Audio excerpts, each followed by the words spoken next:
Before we get into the specific topic about the Geula, the redemption, this is the final redemption, I'm going to ask you to help me out here. Anyone here, throw out some shayla in halacha. Nothing to do with Yom Mitzvah, Yom Zikaron. Throw out some shayla. Everyone has shaylas. Some shayla in halacha. My celery. Thank you, Edie. That's a great question. I go ahead and I have my celery growing in my garden. Okay. Is that a biblical mitzvah? Is it a rabbinic mitzvah? And do I have to do it? Let's say I take a little bit each day. So I can take it on, what's today? Today is Monday. I can take a whole bunch of them and do truma and matzah. I have to make a bracha, 2 brachos, because matzah sheni and the truma itself. I have to redeem it onto a coin. Now, what if I take a little tip Monday and then tomorrow I pluck a little bit, another day, another day, another day? How are we going to find out the answer? Is this biblical? Is it rabbinic?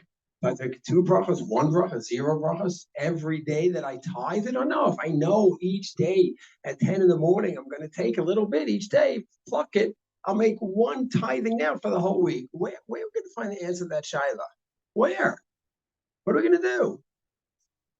Ask your Rav. Good. So, right. Very good point. Halacha l'maisa, you always want to go ahead. Halacha l'maisa, what to do. You're going to always do what? Ask your Rav. Aseh lecha Rav. Yes, Rav Google. Aseh lecha, hopefully it'll be a live Rav. So you're going to do that. And let's see, say, okay, whatever my Rav tells me, that's what I'm going to do. But I want to understand the topic more. So what are you going to do? You're going to go through the Shulchan Aruch and you see if he talks about this topic, which he does. And you're going to go through the Gemaras and Mishnayos and Zram and the Rambam. You're going to research. And you're not going to answer from where based on your heart. It's not a Talmud Chacham or Talmidah Chachama approach. Just as an emotional approach. And in our areas of life, hopefully we're not going to just say whatever we feel about a topic. We're going to investigate like Talmidei Chachamim do. In the last 40, 50 years with more women learning, advanced learning, so like a Talmidei Chachama does. We're not just going to throw things out. Chas v'shalom. Someone is sick. Avram Mordechai and Yael Unspacher, holy fighter from our community. He's been injured a few days ago. So he's in the doctors now, and so you think someone's going to come over and decide what to. I think you should try this. So if you're a doctor, you have 20 years, 30, 40 years of experience. No, I'm just a balabais, but I think that's what you should do there. What are you talking about? Only someone who's experienced and researches the topic. That's how we always have to approach everything. So here also, sometimes when it comes to Eretz Yisrael, Medinat Yisrael topics, it becomes a free-for-all. And you can have people who are clear thinkers in other areas, and all of a sudden over here, we just had a tzfirah. And you're going to have those people that say, it's crazy, it's chok akum, it comes from the Gentiles. And then the other side is going to say, where you're a kfui tova. You have no regard for the chayalim. So how do you say that? Either side, either you want to go research the topic of a tzfirah, is it chok akum? What do you do? Go through the psukim, the Gemaras. You have that famous pasuk by Yidom Aaron. He was silent when he heard about the news. Did any poskim quote that pasuk? What does chok akum mean? You're going to investigate it. But so many people are so emotional. It's chok akum. You're crazy for not doing it because it's come out for the chayalim. Just emotions. Yom Ha'atzmaut. Who do you make a new day in the calendar? How do you make a new day in the calendar? What do you think in the Sanhedrin? You could do such a thing. The other says, what? You don't have appreciation to God? Just emotions. It's all straight from the lave. And a topic that we're discussing today is Medinat Yisrael, the beginning of what? The Geula. And is it going to remain? Or Chas v'Shalom, or Iran's dream is going to be fulfilled. Chas v'Shalom. Chas v'Shalom. No, of course it's never going to happen. It's not going to be. We're here forever in Eretz Yisrael. Who says? How do you know? Just a lot of emotions. So anyone that wants to approach this topic or any topic, I always say, you know what I always say? We need to be a Chabadnik. Chachma, Bina, Das. Chachma, you get the basic sources that are out there. Bina, see if you can make any extrapolations. And the Das, you might have a certain intuition, but only if it's done in that order. And if you don't do that, so those people that want to say we can all be chas v'shalom destroyed and exiled a third time, maybe they're right. And those that no, it's never going to happen, maybe they're right. It's just emotions. And guess what? Before we do further research, I hate to say this, but before we research this topic further, the simple shot is which one? That there can be a third exile or not. You may not like this answer, but what? Yes, who says, unless you could show me some sources in our tradition that say what? There won't be, then who says they can't? Anyone heard of Vladimir Jabotinsky? Some of them talk to my students. Is he the one who built all those roads in Israel? No, they're named after him. So Vladimir Jabotinsky was going all over Europe and saying there's going to be a show. I don't know if he realized to what extent how much a prophet he was. And everyone, layman and rabbi alike, it's not going to happen. They're wrong. Giants, simple people, they were all wrong. They chased him out of town. Because somehow they were convinced it's going to yebasate. So we might be convinced that way here too, but without a source, how do we assume such a thing?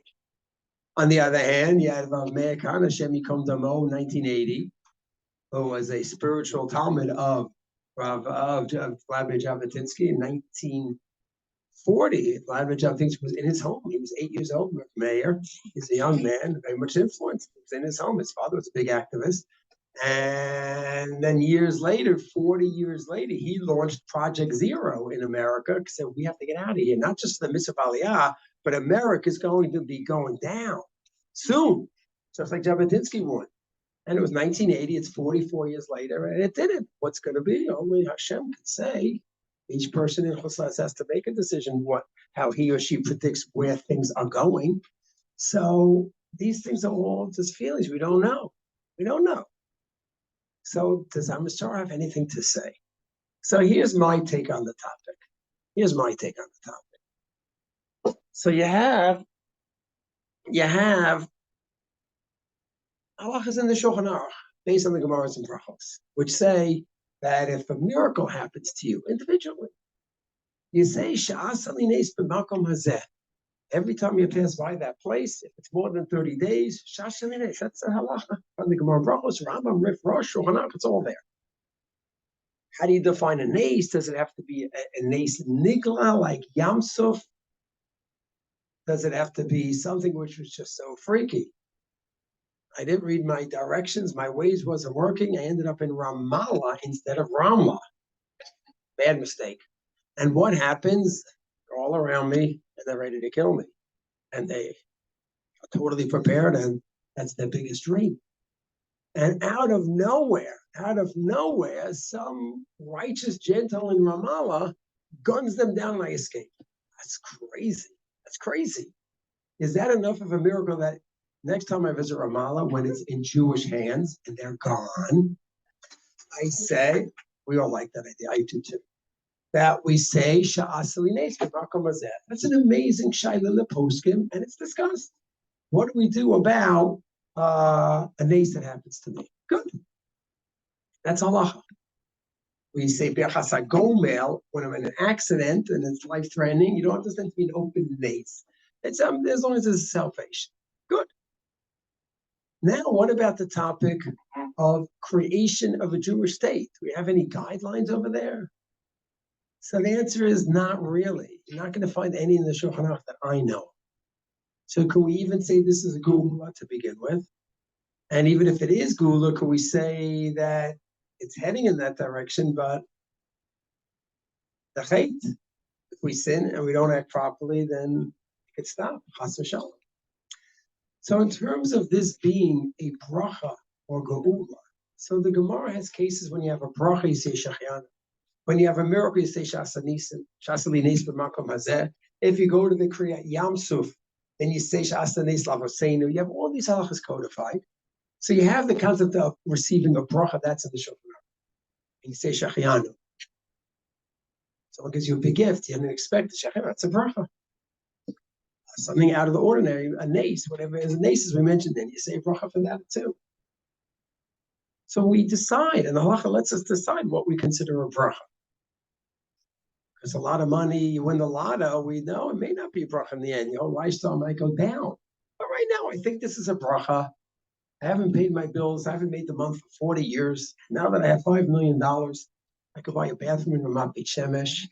This is exciting. This is exciting. So it lets us define what we consider a bracha. Okay, ultimately, maybe it's not a bracha. You know, all the lotto winners over the years, and many of them, it was a disaster. But halacha lets us decide this is a bracha. And we say, when you get that bracha. And if tragedy hits, we say, and the bracha is much more extensive than the practice. The examples in the Mishnah Berurah, you have a cow, Elsie, and she dies, and that was your milk every day. You say, Baruch atah Hashem Elokeinu mechalam dayin emes. That's what you say. And you had a stocks, and everything went down under, and you were worth $2 million yesterday. You're worth nothing now. Baruch atah Hashem, full bracha, 8 words, not 3 words. Baruch dayin emes. And you are allowed to decide what's a bracha and what's a klala. And you can halachically react. Why do we hardly ever say that bracha? The only time we say the bracha dayin emes is when? Over the 7 relatives. Minhag that developed somehow over the last few centuries. Mishnah Berurah wasn't happy about it, but that's the minhag. Fine. But we receive something from God and we decide if it's a bracha or not. Most people agree. Nice gifts from God, money, wealth, usually consider that a bracha, better or worse. And when we lose our wealth and stuff, we consider that a klala. And Mishnah Berurah says that.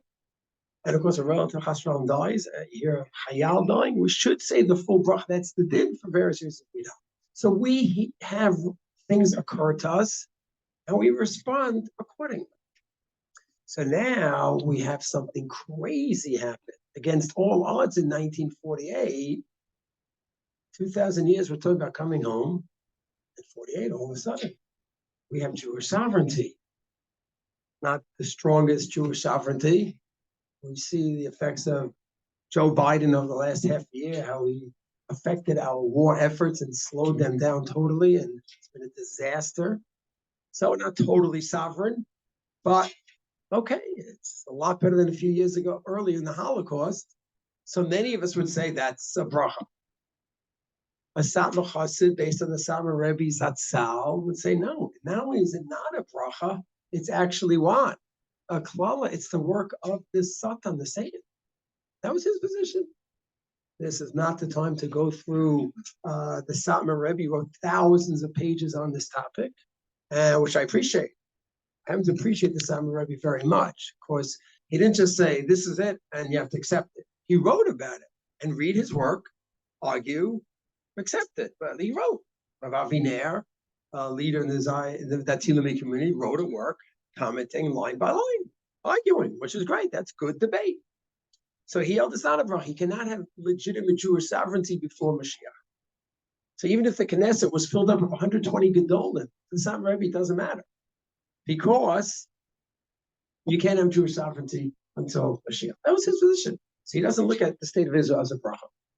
Then you have many in the Haredi world, like some benefits, some losses, they're not going to come out. Usually, not too many are going to say, you're not going to hear Rav Shach that I'll say, what a bracha to have in the United States. He didn't speak that way. Did he go as far as Satmar Rebbe? No. But he didn't go the other way either. Sort of power of somewhere in the middle, will be part of the elections and will work with the government to some degree.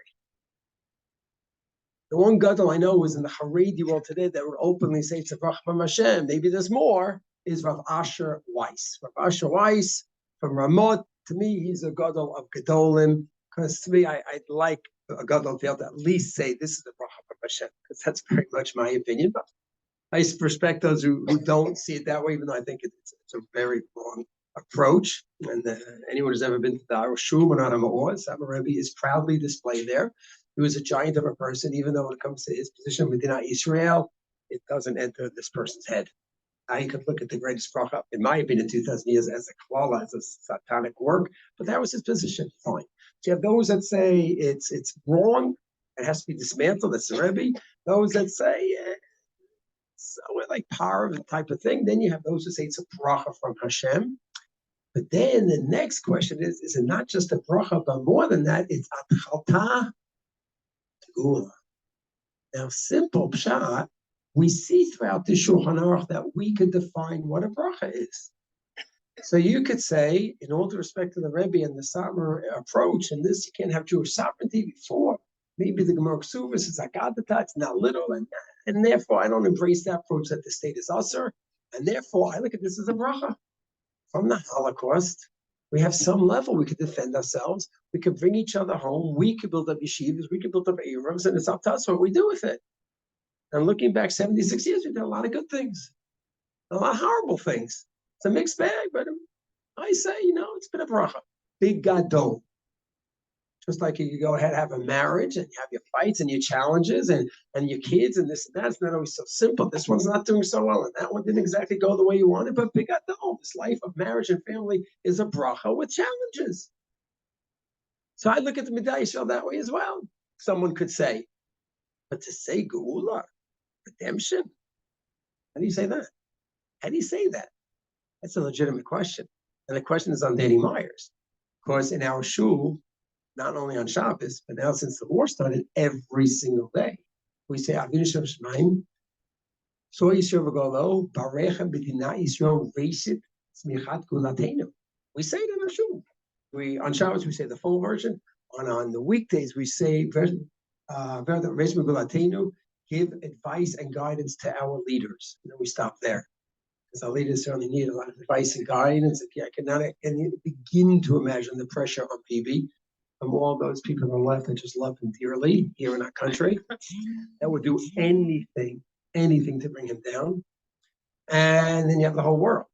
So I cannot possibly imagine what he goes through. And I daven for him every day, but we use that term, racist milatenu. So the Satmar position is it's wrong that we have a Medina. Then many of the yeshivas were all sort of power.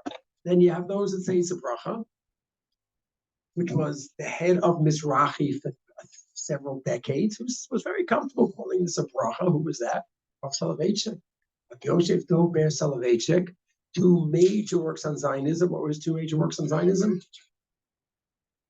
Called Odi Dafek, The Voice of My Beloved is Nakath, 1956, and the Chamesh Drashot, the 5 addresses that he gave to the Mizrahi conferences in the 60s. Only Rav Soloveitchik could be the spokesman for Aguda when Rav Chaim he passed away. He was the spokesman for Aguda, and then he had a change of heart and said, no, I think this is a good approach. Not embracing Medinat Yisrael's bracha is wrong. And then he changed, then he became the head of Mizrahi. That was the rough. It's huge, and he talks about the struggle for himself, because then all of his brothers around the world, obviously took a different course than him. And he made that change. But when you read all his works, bracha from Hashem, and I don't think he talks gula. That was not his language. But I do. And I embrace Rav Herzog's Tzilat Medinat Yisrael. But how do I say that? You should be saying, Danny Morris, how do you say that? Or E.D. Bar, you don't know shul every week. How do you let me say that? So the answer is only one answer, source-based. Are there sources? And the fact is, there's beautiful articles on this topic. One beautiful Sefer Karmesh Shalom Zehezder Yeshiva, the Karmesh Shalom, whole article on this very topic. How do we know? What right do we have to say that? What? This is Atchalta Tegula. How do we say that? And the fact is, it's not so confusing. It's not so hard. The Gemara openly says in Sanhedrin Daf Tzadichet that there are clear signs of the Gula. There are clear signs of the Gula. And anyone know what two major signs are given over there in the Gemara Sanhedrin?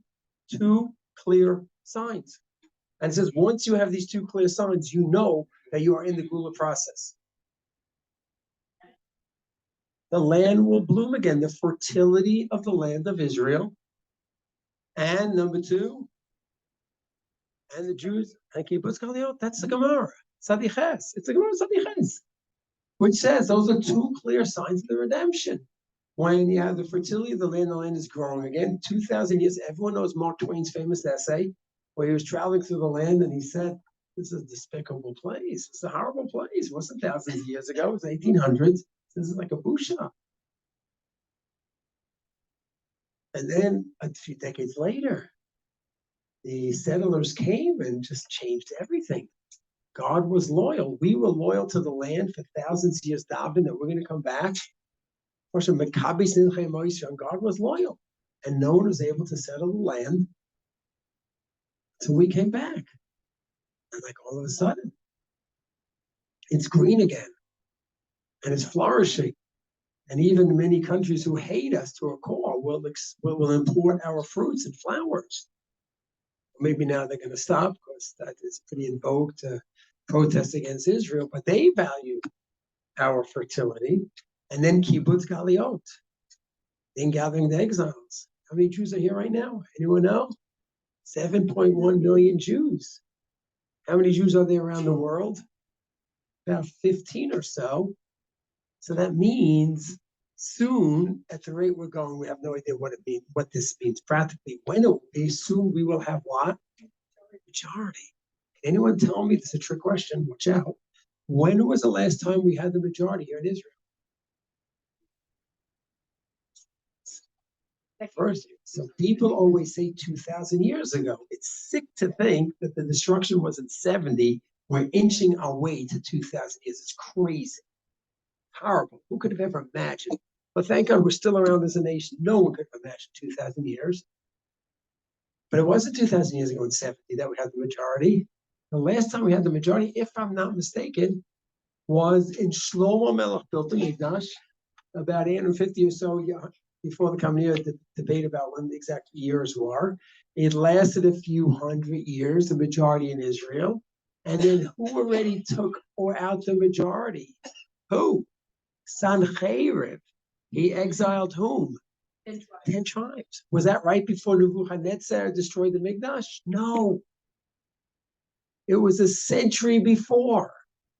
So if you say that it was about 2,500 years ago, the second Mikdash, give or take, and the exile was 100 years before, you don't know what we're talking about. So it's crazy.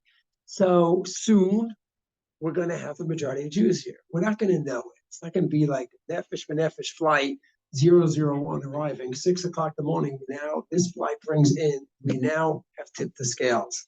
We're not going to know it because there's so many Jews in Chutz La'aretz that we don't know if they're Jews or not halachically. And the Jews here went through this conversion, that conversion, the army conversion. There will be a debate for a couple of years, is my guess. And eventually, it's going to be so clear that the majority is here. That's an amazing thing. That's Kibbutz Galiot.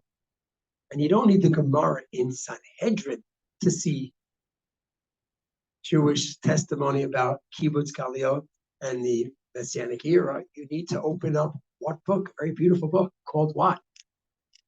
Tanakh. Hundreds of psukim in Tanakh about the Jews coming home, about the children playing in the streets of Israel. Yechezkel, Lamed Vav, twice high, 36. You need to go through that. Where it says over there that Hashem said to the trees, start blossoming again. You need to blossom again. Because who's coming home? My nation is coming home. Till now, you didn't need to blossom. Trees around the world need to blossom for the Gentiles to live in their homeland. That's fine. In Israel, the trees blossom. In Israel, the trees only blossom for the Jews. And trees, the Jews are coming home now. It's time to wake up. That's what happened. So that is not, some feeling I have that it's redemption. Those are beautiful sources. Those are beautiful sources.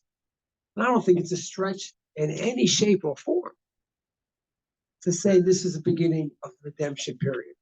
My only question I have on the line is, Medinat Yisrael, the redemption process, the ingathering exiles started when? 1948? No, it was already in the late 1800s. And then 1897, Herzl and the World Congress picked up a lot of steam. 1903, Rav Rein's and Mizrahi movement. So things picked up and it was solidified in 48. So maybe the word ration, right? Medinat Yisrael was a ration, maybe it was a few decades earlier. Okay, that's a detail. But that this is the period of the Gula, I'm totally comfortable with. And I don't think it's a stretch in any shape or form. It's not coming from here. It's coming from sources. And he goes on with other psukim as well. We're not going to go through all of it, okay? And you look through that chapter because you'll say, wait a second, there is one problem with this process. The problem with this process is that doesn't it say in Nitzav and Vayelech, V'shav v'kibetzcha mikol hamid? It says that we're going to do tshuva, and then God's going to bring us home. But the early Zionists, that's a religious movement. We know it's not. Okay, but actually there's a few answers to that question which need to be addressed. First, who were the early Zionists? Now, Zionists you can define a million ways. So I'll define it my way. Zionists are those who maintain that our return to Israel has to come about by our initiative, and we cannot wait for God to put us on magical wings of eagles. We need to be involved in the process in an active way. If you do that, in my definition, you're a Zionist. Who were the first Zionists? Herzl, 1897. Social Zionists, a few decades earlier. Who? The Gra, Baal Shem Tov, Chassam Sofer. Late 1700s, early 1800s, they pushed their students to come and said, enough waiting around. 1800 years is just a bit much. We need to be proactive. So they were the Zionists. So first of all, the movements did start off with religious people. But you say, okay, but the lion's share was with non-religious people and some of them anti-religious. How anti-religious, what percentage, it all depends who you ask.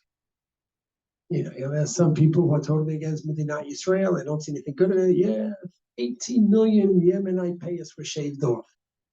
And we know there were disasters that went on in the Yemenite world for sure. But do research. They were declassified a few years ago. They got the documents on the topic. You want to do years of research, do that. But there were definitely catastrophes for sure. But how bad every Zionist was evil, and his whole goal was to undo religious Judaism. I'm not so convinced of that, but I'm not naive either. Somewhere in the middle. Either way, you had plenty of Zionists who were not from, and some who were anti, and that's the Gula Prad. That's V'shav. So you look through the parak in Yechezkel, and what's there? An unbelievable description of what? It talks about us coming home first, and then God sprinkling Mayim Tehorim on us. Isn't that amazing? Where the order is now. And the commentators figure, which one is it? Is it in Nitzavim that Tshuva is first? Or is it Kibbutz Galio is first and then Tshuva?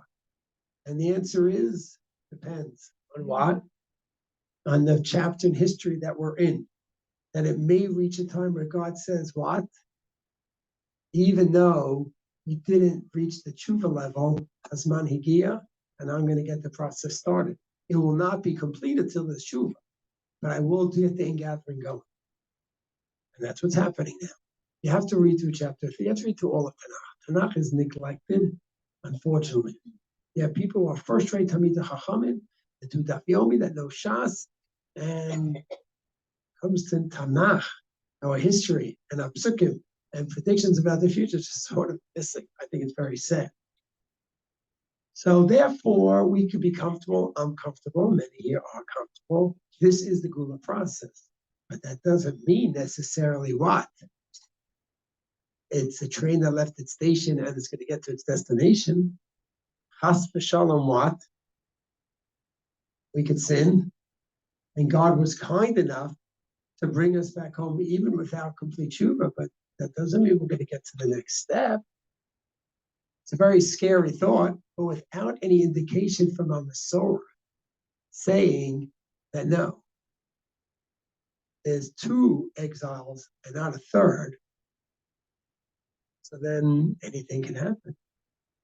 So that's scary. Very, very, very scary. So this beautiful article doesn't talk about that. This beautiful article just talks about that we have every right to say, based on these points and other examples in our Masorah, that our reality lines up with the predictions of Geula.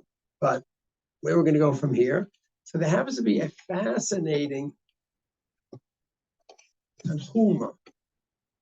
And this Tanhuma was very close to Rav Herzog, his heart. Spoke about it a lot. So the first rabbi, chief rabbi of Palestine before Medinat Yisrael was whom? Cook.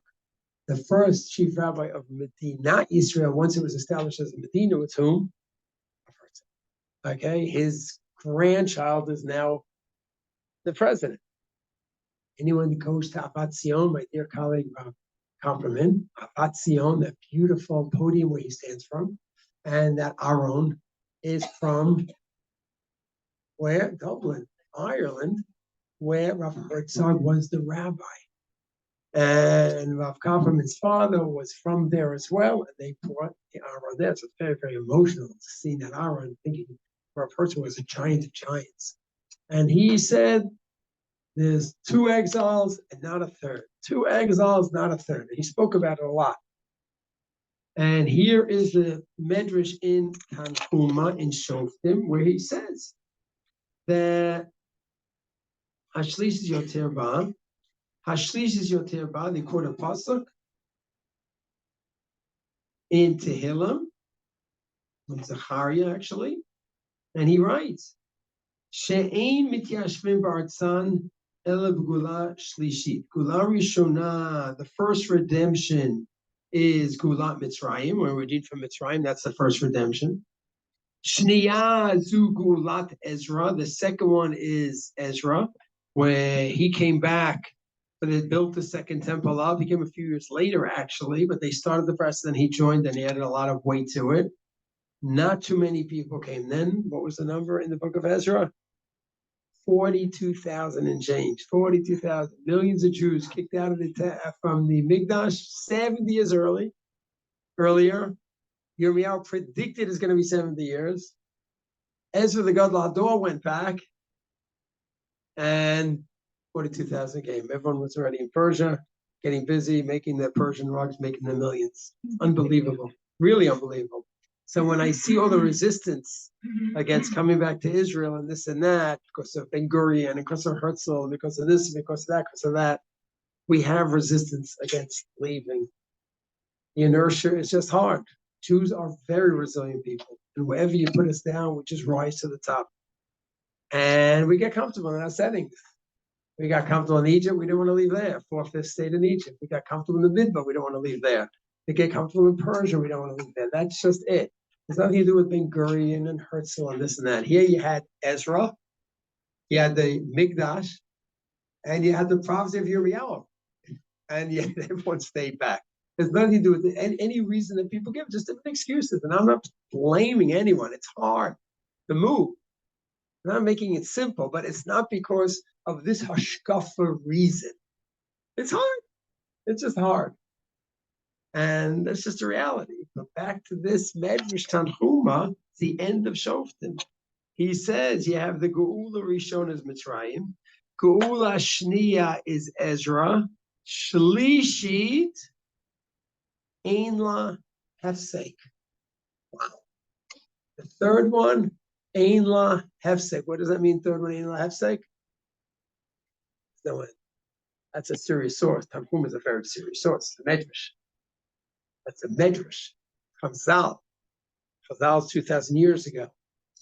That's a very holy source. And Rav Herzog quoted that.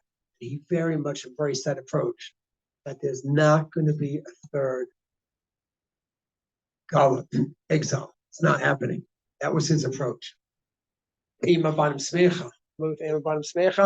should be. You should read it. My dear friend and colleague, Rabbi Lichtman from Beit Shemesh translated this about 25 years ago. A very amazing work. Atchalta was in the Holocaust. A Munkatcher Chassid.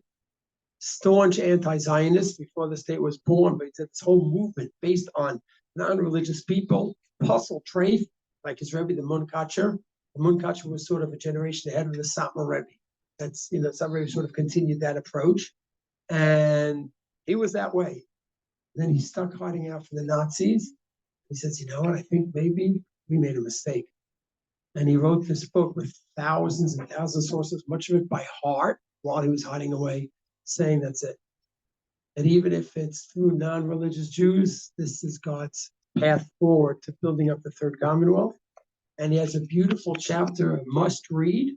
Rabbi Lichtman did an amazing work 25 years ago. And about 10 years ago, he made a summary version of the Sefer, Kedai to get it.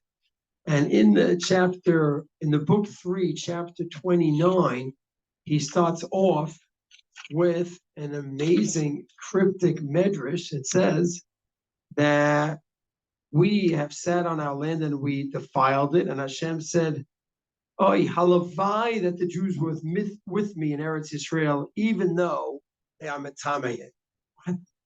I wish they were with me, even if they live in Tumah. I mean, we're kicked out. After most we just read, we're kicked out when we defile the land. So I mean, God says, I wish they were with me. So he has a whole chapter here, book 3, 29. He explains that in this chapter in the history, the Jews are so far gone, they don't know the right from the left. They don't know Torah mitzvahs. They only have a few mitzvahs to them, like Yeshuva Aretz, that they do with such mesirus nefesh, the early Zionists. And they don't know halach and Torah mitzvahs. But Hashem says, I want them back, even in that Tumah. And he says, and this is the process of what it's going to lead to Yechezkel 36, where then we're going to have the tshuva process. It's going to be backwards. Kibbutz Galiot, and then the tshuva process. And Rav Herzog embraced this approach, and and Rav Kook as well, and others embraced this approach. Are there those who are going to argue with it? For sure. Some Rebbe, of course, is going to argue with it because he doesn't accept that this is the Kibbutz Galiot process. So anyone that goes with that approach is not going to hold that way. And it could hold that the state could and must go under. The Sama hold it must go under. The state must go under. He davens that it will not be with Jewish bloodshed. How that can happen is obviously a Nes Nigla. How can we lose control of the state and still not all be wiped out by our enemies? How? I don't know. But that's what he holds is going to have to happen.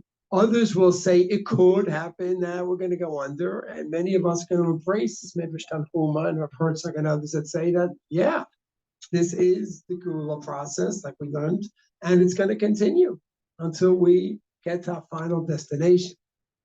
Is this the final destination now? Is it going to be 100 years from now?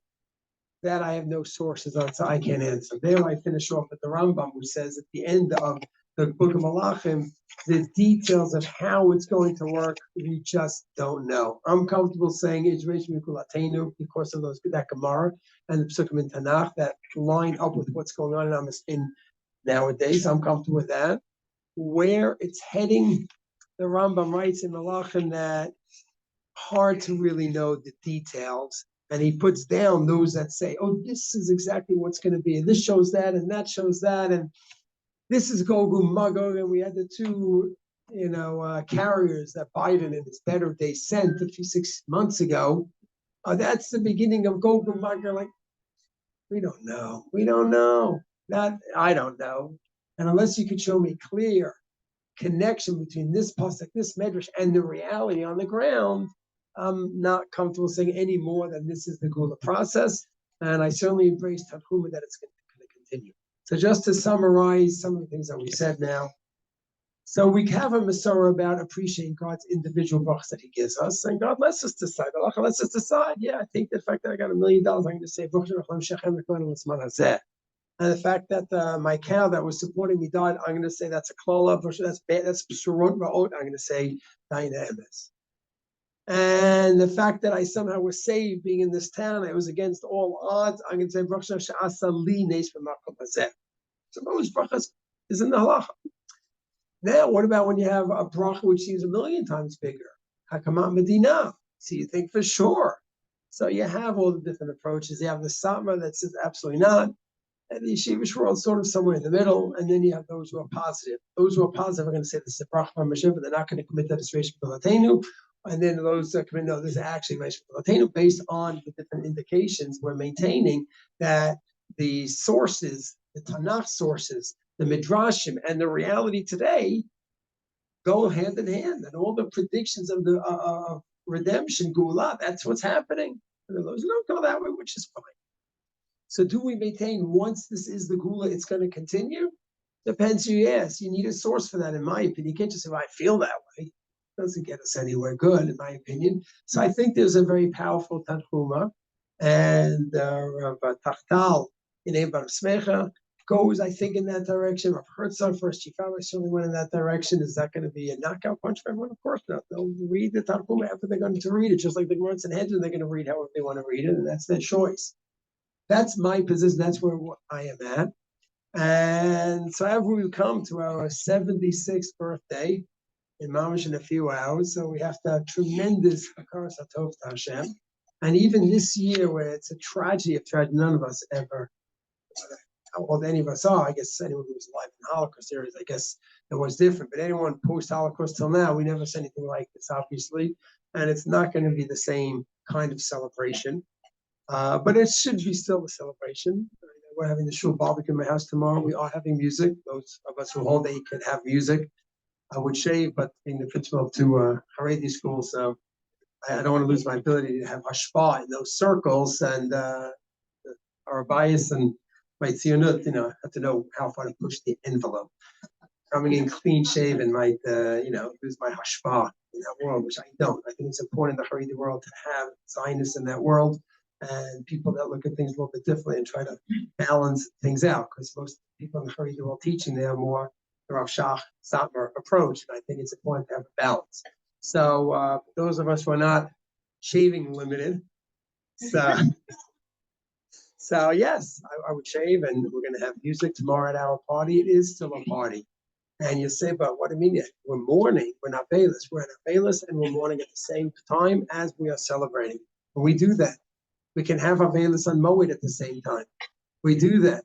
And there's a halach in the Shulchan Aruch that a person loses his father at a ripe old age of 120, let's say, and he has a $5 million Yerusha. He says both brachos, Dayan Emes and Shachianu, over this Yerusha. Are you happy? You said you both. So we are both. And not only do we still have some happiness tomorrow, together with the sadness, I think it's a very special happiness. Because October 7th, if it happened 100 years ago, 500 years ago, 1,000 years ago, would have kept going until it resulted into a Holocaust type of situation. The reason it didn't, obviously with Siyata Deshrai, help from God, the reason it didn't is because we had individual Chayalim and police that reacted immediately and stopped it from getting out of control. And then, for whatever reason, it took a few hours. So Tzahal, as an army, got involved.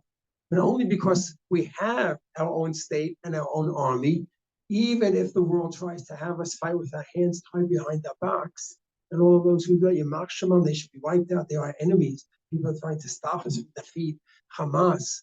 No country would ever let that happen, but to do that to us, they're fine with it. And that's for the Malshinim Ati Sikva. They should be wiped out. People that try to stop us from fighting a very just and legitimate war. But the reason we can fight this war is because we have Medinat Yisrael. That's not another Inquisition. It's not another Holocaust. That's some similarities to what they did that day. But the 1,000 people that we lost, plus everyone is in the Shem's world, was just every hour that was happening 70, 80 years ago. So even though it's a little more subdued this year, it's a great cause for celebration. Hopefully, as a clown, we can do tshuva and connecting more to the mitzvahs, and also tshuva regarding how we relate to our neighbors around us. In my opinion, we should revisit Rav Kahana's works and think about his approach, read his books, and think maybe he had some good things to say. That's all part of the tshuva process. And maybe that sickness that led to pulling out of Lebanon, letting Hezbollah take over, relying on UN, Yamach Shema, and pulling out of Gaza, relying on the UN, Yamach Shema. Hold on, we have to wake up. That's tshuva. Tshuva means having more frumkeit and Torah observant Judaism in the country, and tshuva means waking up. and trying to chart a new course. So Baruch Hashem, we're in Medinat Yisrael under Jewish sovereignty. Baruch Hashem, we saved ourselves from going totally under like we did in the past. And in Mi'etz Hashem, we're going to celebrate. Mi'etz Hashem, we're going to do tshuva on a national level and an individual level. And Mi'etz Hashem, we should be zocheh to have geula, shlema, and Be'erik Yameinu.